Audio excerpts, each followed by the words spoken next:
I've watched Antman and the Wasp Quantumania in theaters, and I am now immediately working on this video so I can remember as much as possible. Forgive me if I remember something wrong or forget something. Feel free to comment down below and let me know. So, due to not having any footage, I'll switch up the video format and it will be just me talking about the film. Hope it will not be too boring. I'll try to keep it short and simple. Before I start giving you my thoughts on the movie, I need to tell you that I don't watch trailers, so I don't know what's been shown. I'll try to not spoil anything and keep it spoiler free.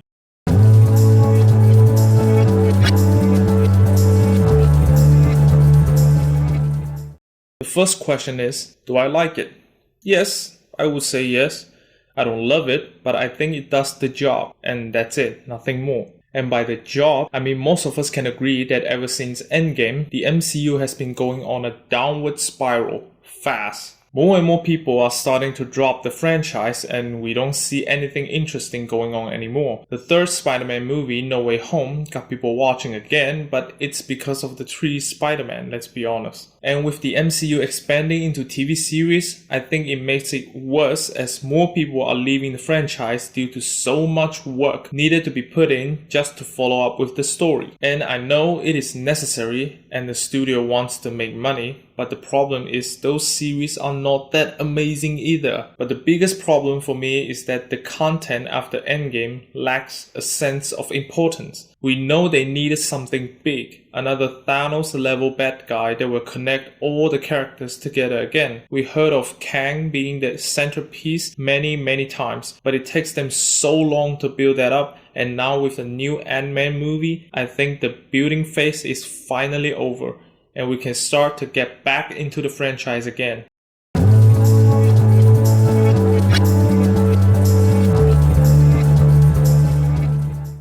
Let's start with the pacing. The movie is not that long. It is significantly shorter than the other MCU movies. It is just around 2 hours, but I really felt every second of it. The first half is a little bit too slow for me. They don't have anything interesting going on in the first half and just a bunch of build-up that is not done in any interesting way. It's just people who know things refuse to tell those who ask. So me, as an audience, is just like an idiot trying to follow the characters around. And when those characters, they are just as clueless as me asking those who know, they just cut to the other side of the universe, leaving me sitting there trying my best to follow while not knowing anything that is going on. And this also leads to the dialogue being repetitive. I feel repetitive already in the first half alone. The first half is really tough to chew on. But luckily, once all those boring setups are done, the second half of the movie moves a lot faster and things are progressing. Sometimes they are still a little bit too slow, but generally way better than the first half.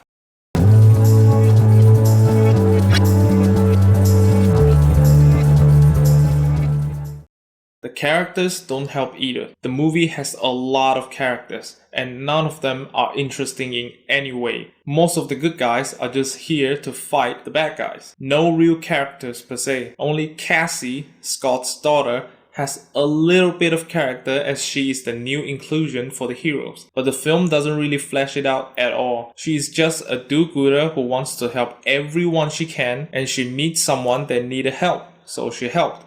That's it. Basic Hero 101, generic hero number 69. The other good guys just there to sell action figures, I guess. Scott is just a father trying to save his daughter. Hank is just following them around, helping out. Hope is also there to help out. Janet is the one who will give exposition. So yeah, not looking good. We also get a few new characters on the protagonist side, all are just as bland as a good guy can get. The standout is definitely the warrior girl, Jentora. She is the leader of the freedom fighter, and that's pretty much all she is. We also got a mind reader and an alien. I don't know if it's an alien, but it's a creature. Gives out juice that lets people understand each other's language, and they are basically comedic characters solely for jokes. On the antagonist, we have Kang and MODOK. Let's talk about MODOK first. He is a complete joke in the movie. His introduction is competent enough. Feels like some kind of a threat, like a right-hand man, the best fighter, But as soon as he talks, all the mystique and the aura of him being a threat completely vanishes. He is constantly joking throughout the entire movie, non-stop, literally.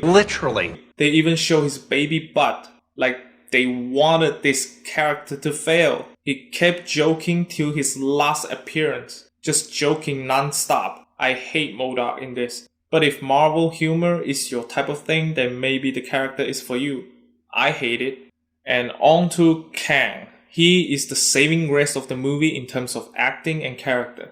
Not perfect, but he's way above the others. The others are just fine, nothing special, but Jonathan Majors is awesome for the most part. Whenever he's on screen, I can't take my eyes off of him. His portrayal of Kang is the type of work that demands the audience to keep wanting more of him. And later down the movie, he has some moments that felt like he is trying too hard to be conflicted and in pain, but overall it was amazing. I would love to see more of him. And this is a completely different version of Kang than the one in Loki. He is great there, and he is great here. His character is still not fully shown yet. We got some explanation on his character, what he does and what he has been through, but still need to see the future story to see where he will go.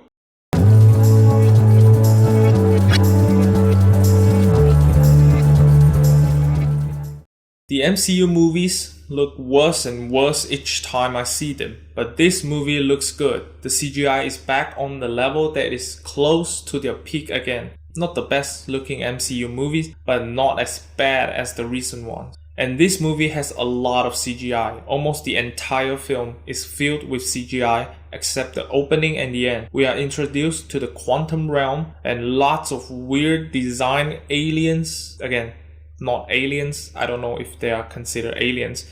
I'll call them creatures. They all look believable, and some are super familiar. I believe I saw one that is basically a Mon Calamarian ripoff in a scene that feels like a Canto Bight ripoff. Yet, I don't know if it's just me, but it is just sad when you rarely see any aliens in Star Wars anymore, while MCU just keeps popping out those aliens. Another highlight is Janet's younger look. The de-aging effect looks very good, but Michelle Pfeiffer still looks amazing after all these years, so it probably doesn't take a lot of work to de-age her. Now the bad part.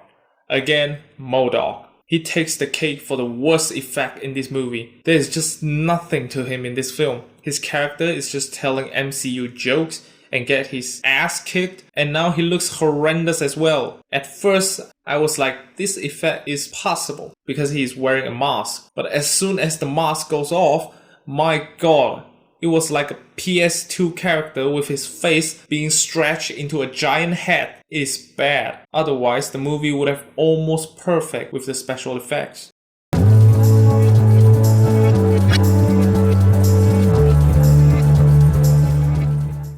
The movie is your usual MCU style with lots and lots of jokes. You like it? Great. You'll get lots of it. I hate it. I never thought they were funny, and I never laughed once during the movie. They even have a super well-known actor making a cameo, who is a very good actor by the way, a living legend, making a cameo giving jokes, hinting having sex with Janet. Come on, what the hell is this?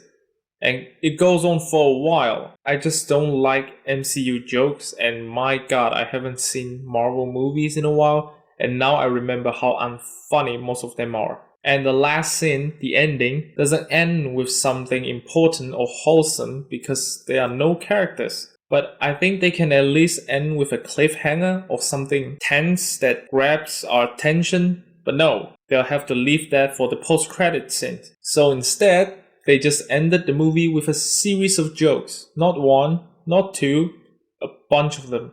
And the movie cuts to black on the unfunniest joke of them all. I was shocked when I realized that that is the ending shot. I was expecting something else, but it just cuts to black.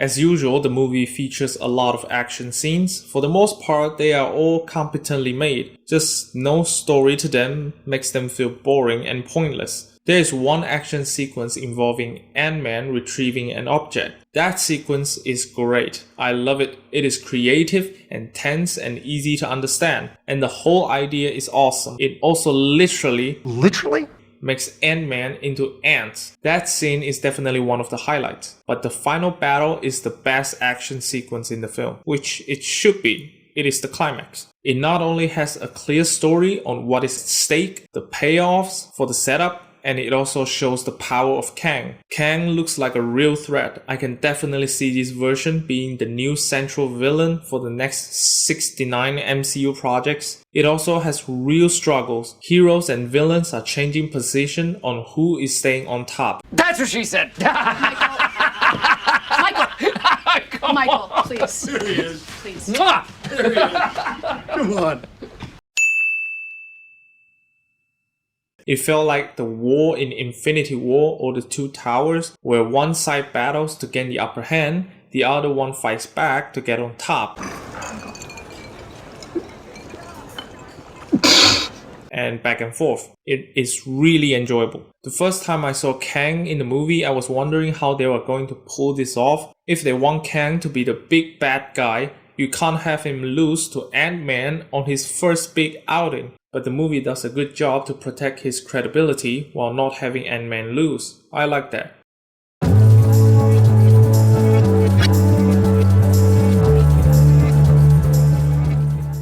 So, overall, a standard MCU movie style, lots of jokes, bland characters, decent villain, good special effects, competent action sequences. The best part is it brings back the feeling of importance again. I can finally feel like something big is going to happen for the story down the line, which is something the franchise desperately needs at this point, letting people know that another Infinity Saga level kind of threat is coming, so people will be interested again. So, even though the film is not that good, it is competent enough in terms of showcasing something big is finally coming.